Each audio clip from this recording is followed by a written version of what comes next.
All right, hello, I'm Devin Peterson, and today we are welcoming Amelia Carbine into the studio. How are you doing, Amelia? I am doing great, Devin. How are you? Doing great. Good to have you. Thank you. Now, this is exciting. We get to have a conversation about you, your family, and your parents today. Yeah. Nice. Well, let's kind of get into it. Today, our goal here is to talk about a donor-advised fund, and more particularly, how a donor-advised fund can be used as a way of either perpetual giving, or in this case, we're going to talk a little bit more about how to use it for a mission fund, how to fund some charitable giving and charitable service throughout a lifetime. Is that right? Yeah, that's great. Well, how about you kind of start off and tell us a little bit about your family dynamic, including you, your siblings, and your parents. Well, my dad is, pioneer stock. He is born and bred Utah, good Mormon boy. I guess we should say LDS or Sure, Church of Jesus Christ of Latter-day Saints. Right. The technical way to say that. But he, born and raised, always taught by his parents who had 15 kids. He was one of 15, and just really strong work ethic. Yeah, so he's just always been all about working hard, serving others, do the best you can. And my mom is from a little island called Bermuda. Wow. Yeah. So pretty fun. She had an almost opposite life. Her life was all about playing in the ocean and running and having fun. Both of them are lovers of music. My mom had a family band when she was young. They all played guitars. They made a record and everything. So, like the Osmonds, just on the island. Right. Okay, Yeah, nice. They were pretty popular on the island. Oh, nice. I guess back in the 70s. And then my dad, I think he played an instrument in high school. All of his siblings were, very musically inclined, but overall, they're just really good, down-to-earth, awesome people that just love to serve others and love to work hard. I appreciate you sharing that with us, because the core of our podcast here, and even today's conversation, is this giving mentality. The idea that it's more important to give than to get.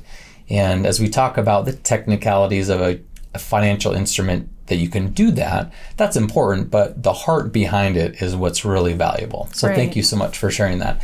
Now, tell me a little bit about your siblings. How many siblings do you have? And are they exactly like mom and dad, or are they a little bit different? Oh, everyone's so different. Well, I'm one of 7. I'm number 4 of 7, so I'm right in the middle. They're all great people too. They all have that same, service oriented. I think that's something that my dad taught us really well. Was, he would actually, work us pretty hard when we were kids, and taught us that same work ethic. That you just work until it's done. We didn't take breaks. We didn't. It was just you can take a break. And when it's done, work hard, play hard, that kind of a thing. I like your dad. I like your dad already. This is great. He's a great guy. So you're the middle of 7. How many grandkids does mom and dad have? Oh boy, I think there's 32. 33. We just had one but my sister-in-law had one a few weeks ago. So I know those type of numbers are ever expanding, so we won't hold you specifically to that. I'm pretty sure it's 33 at this point. Right. So as we get into talking about charitable giving and how your parents have really shown up differently here in this last year with the Donor Advice Fund, give us a little bit of a background of the mentality of that your mom and dad have always had about and around charitable giving. So my parents, they're just always thinking of ways that they can help others and serve others. I think it's something that was taught to them when they were young.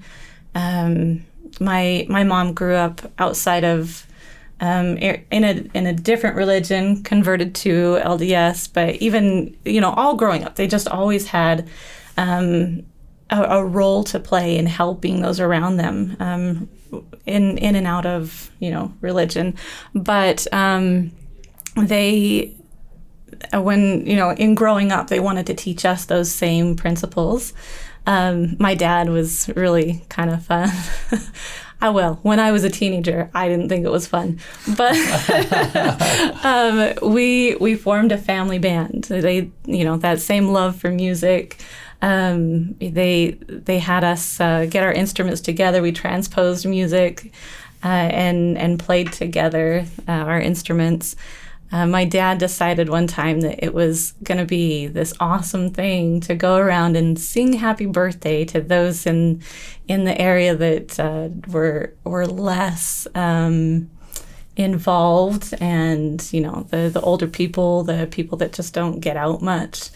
And so we went and we would sing happy birthday to these people and take them cakes, and just little things like that. He was always thinking of ways that we could go and do service for others. There was, I don't know if I remember a time that he wasn't coming up with some crazy idea of how to help somebody.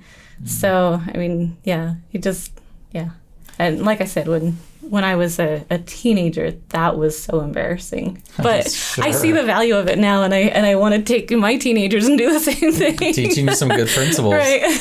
That's so amazing to hear about your father and your parents in general, because in a retirement planning podcast like this, right, a lot of times we'll talk about just the dollars in the sense, right? Right. Can we save less? Can we save more? Can we spend less for retirement? But a lot of times it's not about the dollars in the cents. It's about the heart that is giving you value in retirement. So for Dad, it wasn't only about being able to make a charitable donation to get a tax deduction, but this is outside of the dollars. This is putting together a family orchestra to lift others' spirits and spread a little cheer and stuff. Right. Yeah. Well, raising 7 kids, you don't always, most people raising 7 kids don't have all the money to just go throw money at charities. So, we found different ways to serve and help people. Absolutely. So the core of today's conversation is surrounding this financial vehicle called a donor-advised fund. Right. So I'll just take a minute and kind of explain what that is, and I'd love to hear your feedback and experience on how Mom and Dad came to discover that, and how did they decided that would be a good giving vehicle for them. Okay. Yep. So a donor-advised fund is essentially your own private foundation or charitable fund that you can donate at one point in time and get the full tax deduction in that 1 year, and then invest that in an appropriate way that fits your needs, whether that's leaving it in cash or money market or CD or investments, stocks, bonds, mutual funds. It can grow over time, all not only tax deferred, but tax free, because you've already gained the economic benefit of writing that off on your taxes. It's now separate from your personal and financial and family finances in its own fund. So as it grows, tax-free, and then at a future date and time, you can use that fund to make charitable contributions as you and your family see fit. So that's kind of the basis of what a donor-advised fund is. But I'm so curious, for your mom and dad, how did they come across a donor-advised fund, and how did they make that decision for them? Well, I guess it kind of all started when I started working for you. Great. Yeah. Oh, good. Look at that. So I was, I was so not abreast on all of the makings of finances and all of that. I knew not much. So in order to learn, since I'm in this world now, I decided I needed to learn more. So I was coming to all the classes that you would teach, and you had talked about this donor-advised fund. My parents had, just before I'd gone to this one class, actually I'd gone to the class a few times, really thought nothing of it until there was one day I was talking to my parents, and my dad had mentioned they had wanted to go and serve a mission. They'd already served a couple of missions, but wanted to be able to do another one. And in figuring out how they were going to fund this mission, they decided they were going to sell one of their rental properties. And I remember my dad talking about how he was not thrilled about the idea of selling that rental property and having all of that capital gains tax have to, just kind of be lost in taxes. And so in this class, you brought up the donor advised fund, which I'd heard several times from you, but all of a sudden it just hit me like, whoa, wait. This is it. There this might is the be an answer. application here. Right. I know where to use this.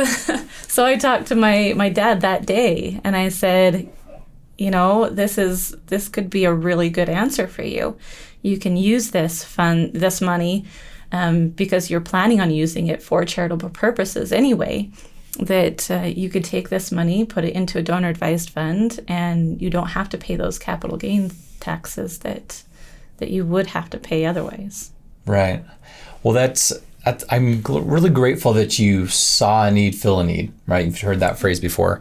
Because the concept of a donor advised fund is actually not very well known.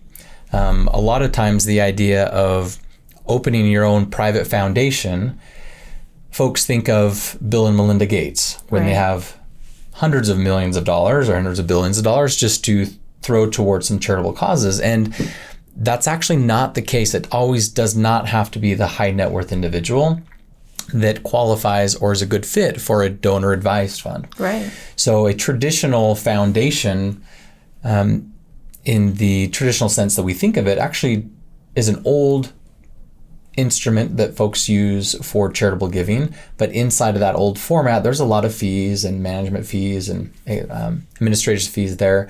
However, this donor advised fund has a lot less fees, and it's a lot more simple to use. The minimums are anywhere from $5,000 to $50,000 to open up that type of account, and so it's a lot more attainable than $5 million or $50 million. Right. Does that make sense? Right. And so I'm so grateful that you saw a need, fill a need, and were willing to just bring that up with your parents. So once they kind of were now aware of that vehicle, what happened next? What did your parents do to kind of go through that process? Well, I scheduled an appointment for them to meet with you, of course, and you explained to them how a donor advised fund works.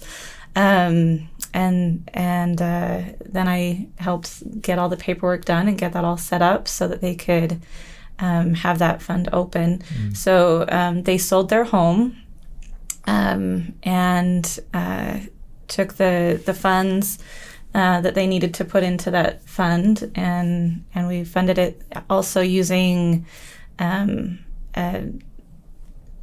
guess it was through TD Ameritrade, just so that it can actually grow inside of that fund, which is kind of cool because it doesn't just have to sit there and wait. Mm-hmm. And then, we just got it set up so that they can use that. Let me kind of back up a little bit, because I think it's very valuable to see, or at least to hear, the process of making that type of decision. So for your parents, once they were now aware of that type of instrument, then sitting down and figuring out, okay, for me as an individual or as a household, does this make sense, and how much does it make sense? Right. And so, like you'd mentioned, they came in, we'd had a conversation, talked about their individual tax returns and where it might fit, the amount that they're selling their house for, what the cost basis of the house for was, how much they might have to pay in long-term capital gains. So we kind of gathered all of that information. And then what's really important to know is it's so valuable to have that type of option confirmed through many different professionals. So we actually went to their CPA and talked through that type of donation from the strictly tax perspective. We wanted a second pair of eyes to be able to look at that strategy and say, okay, as a CPA, I know all their numbers, and here's actually how it would pan out. And so armed with that information, not only from an advisor, but also from their trusted CPA, we were all as a team able to come down to a conclusion and say, okay, this is the type of impact that it would have, and here's the amount that we recommend that you put into that fund. So it wasn't like throwing a dart at a dartboard and say, okay, I heard about something at a class or online. Sounds like a good idea. Let's throw a dart at the dartboard, and then next April, let's see how it pans out in our tax returns, right? Right. There's so much value that can be had as you look into the details, right? An old adage is knowledge is power. And in this case, that knowledge was very powerful as your parents saved quite a bit of those long-term capital gains. So from a tax perspective, yes, it was a win. Right. I think your parents feel like that is. Mm-hmm. So absolutely, there's an economic win with putting together a donor advised fund when it's a good fit, of course. But outside of that economic win, I think there's an emotional win for sure. And so maybe you can kind of share with me now your parents have this donor advised fund. You'd mentioned at TD Ameritrade invested in some stocks and some bonds. Mm-hmm. It's actually at the American Endowment Foundation, which is the donor advised fund custodian or manager that they use. Now what? So you've had an economic benefit. How's that being used now, or how do you foresee that being used in the future? Right. So you asked about like emotional benefit. My dad is just like all over the moon about this whole thing.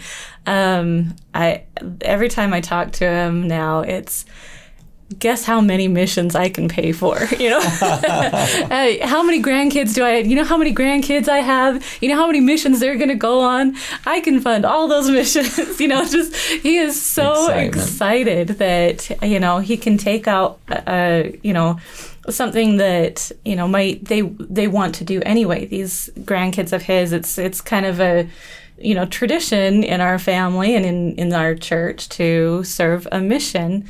And all of these kids will be able to do that. For all those folks that are listening that aren't of the Church of Jesus Christ of Latter-day Saints, what is a mission? When you mention a mission, what does that look like in your family? So when you're a young youth, I guess, pretty close to adults, 18 and 19, a young man when they're 18 can go on a mission. They serve 2 years. The church decides where to send them. So it's just kind of fun to you know, send in your application, your papers to see where you're going to be sent, and then you go and you serve. A missionary will teach the gospel of Jesus Christ, and they also do service for others, and so that's a standard mission. Young women can also serve a mission when they turn 19. They can go and serve. I believe that's an 18-month mission, and so it's just a chance for them to serve their Lord and serve other people. So I'm just, in my mind's eye, I'm seeing your dad excited. Oh, yeah. Now having all these grandkids with the family tradition of going out and serving and giving and growing themselves, right? Right. As a grandfather, you would want, or he wants, to then see them learn a few things as they serve that. So I can see that emotion now as he's really excited to play a part in supporting them as they go out and serve. So that's that emotional benefit that I see there. Yeah. What about your parents? Is there any opportunity for them to have that same benefit? Yeah. So the way that the Church of Jesus Christ of Latter-day Saints has it set up works really, really well with a donor advised fund. Not all missions can be, paid for with a donor advised fund because the money can't actually go into the hands of the person that's serving, or the person that owns the donor advised fund, So under any other kind of circumstance, if they wanted to just kind of hop on a plane and go, to Zimbabwe to go to Zimbabwe, dig some water holes as a service or a mission. They wouldn't be able to do that because it would be them receiving the funds, which is against the donor advised fund rules. But they have it set up within the church that the church runs all of it. The money never goes into the hands of the people who are serving. And so my parents can take advantage of that because they can actually go and serve a mission. The church will fund everything that they need to have funded. And they don't have to worry about the money coming to them because that's not allowed. So if I hear you correctly, you're saying once you have a donor advised fund and you're making donations or what they actually call grants outside of the donor advised fund, it needs to go to a qualified charity. Right. A 501c3 organization. Right. Now, in your family's scenario, the LDS Church receives those into a general mission fund and then supports them, but those dollars never go directly to your parents, and that's why it works. Right. Okay. Right. Yeah. So are your parents? I believe you said they're on a mission right now. They're using those donor advised fund. They are. They left just a couple months ago, and they are serving in Kirtland. There's a church. Land out there where they have they have a temple there, and they do tours of like church history, and so they're out there teaching people about the history of our church, and that's it's the one that they were really excited about. They've done other missions. They went to Russia a few years ago. And then they served a mission locally just a couple years ago. So they've done a lot of missions, but this is their first one that they've been able to use that donor advised fund for. Wow. So obviously your father's excited about giving to be able to help out the grandkids, but they're living it right now. They're actually out there giving as well. That's exciting. And that's why they are not in studio today. Right. I actually wish we would have been able to get them in here to share their own experience, but they are out of state and not anywhere close to our studio. And so thank you, Amelia, for kind of sharing their experience a little bit. Absolutely. Well, let's talk a little bit. I think it's very, very beneficial to know how that kind of works, right? So your folks have created this donor advised fund. They have had a one-time tax write-off or itemized deduction in that year, and then it continues to grow over time. Now, you said that they are currently donating or giving grants to support their mission funds. Right. Maybe because I think you are the most responsible sibling. I know there might be some siblings listening to that, but don't be offended. You're kind of helping them put that together on the finance side. So share a little bit about what that looks like to be able to connect the dots and make that kind of grant and donation. Right. So I'm kind of the one that's helping them set all of these things up, mostly just because I am the one who, got the fund, working for them in the first place. Most responsible, I don't know. Responsible, sure, I guess. I like to think I am. All right. But they have asked me to be the one to set up the grants. So there's a website through the American Endowment Foundation that it's really pretty user-friendly. You just go on and you recommend a grant. So you can't just say, here, pay this money to this person. You have to actually make a recommendation. And then the grant or the foundation looks it over and decides if that is an actual, charitable, thing that is allowed. And then they grant it or they don't grant that. Right. And so... and let me kind of interject. The reason why that's beneficial is the American Endowment Foundation is there to make sure that your parents are compliant to that, and that type of account is compliant, which is a huge advantage for example, we've been talking specifically about how your family donates through a donor advised fund to support service missions. However, keep in mind these funds can be used for any type of charitable giving. So let's say in the next hurricane season, a large hurricane comes through Florida or Texas, there's always lots of charitable organizations that spring up that says support Miami, support Houston, support fill in the blanks. And you might not know if those are reputable or valid charitable institutions, right? So if you were to send in a grant request and say, can you send X amount of dollars to X amount or X 501c3 in Houston to help out with this hurricane, their job is actually to research that, make sure it's a viable option and compliant, and then make that decision to do that grant, which is very valuable. Yeah, it is. It is. It's really helpful.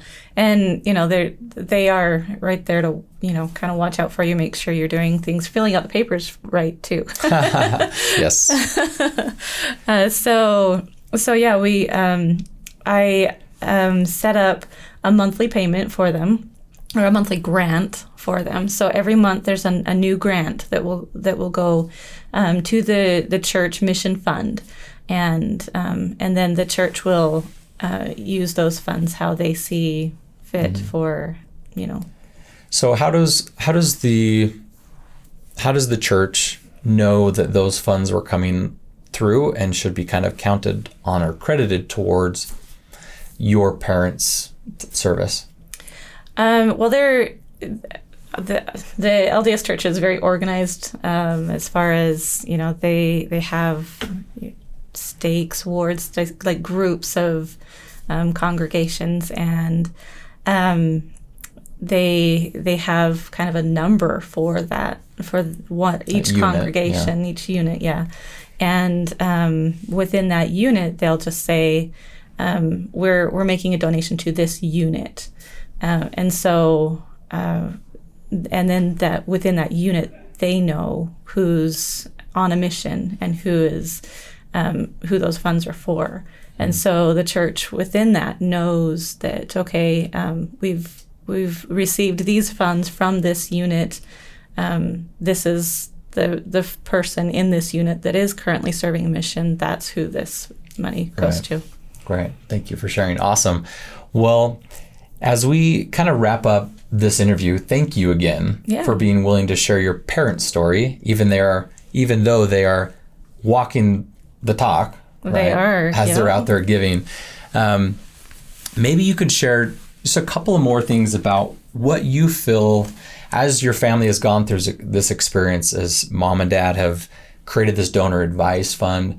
Anything that you'd like to share about, like, what really excites them, what they've shared with your siblings on how this might be used perpetually into the next generations? Anything else that you can share with us that has kind of excited mom and dad and your family about this? Yeah, well, my dad, I think he's most excited about the fact that this can be perpetual, that, it can help out his grandkids that need the help in paying for their missions, and that once they're done, or anyone who wants to and has the ability to, can actually add back into this fund, and we can just keep it going for generations.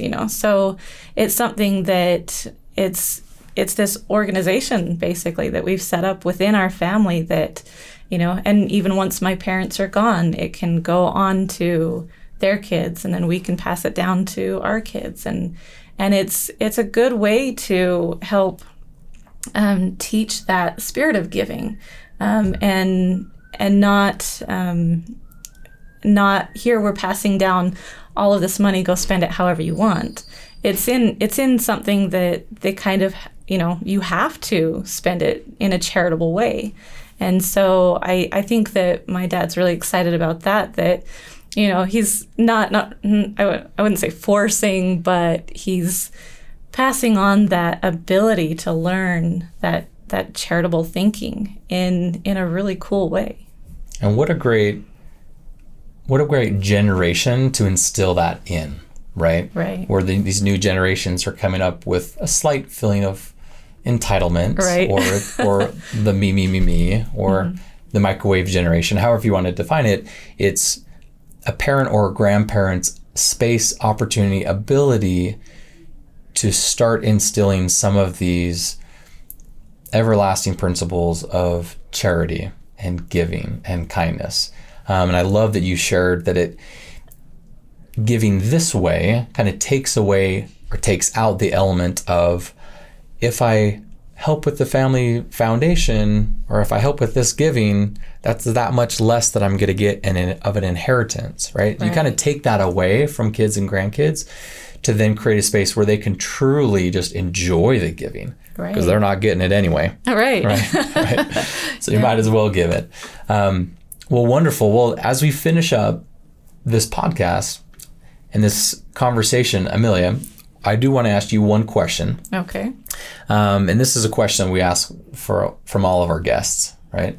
Which is, for you, what makes you come alive? And what makes you stay relevant in your world? That's a pretty loaded question. So deep, so deep. I know, super deep. I think in my own personal life, I think it's being a creator. And there's lots of different ways that, I have that, kind of outlet, but creating something is kind of my way of being relevant. I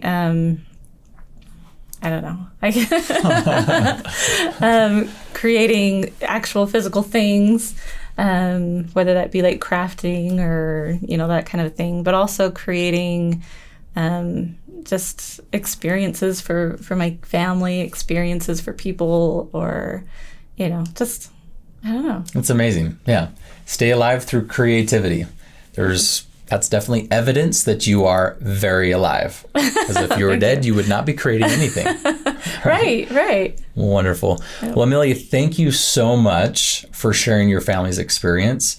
From my perspective, over the last several months, it's been fun to see that kind of come to pass and have your parents create that opportunity and hear bits of feedback and comments that you've made about how it's made a difference and how it's kind of excited your parents' enjoyment and ability to give. So thank you again so much. Thank you. Thank you for having me and giving me the opportunity to talk about it. Okay, great. Talk to you later.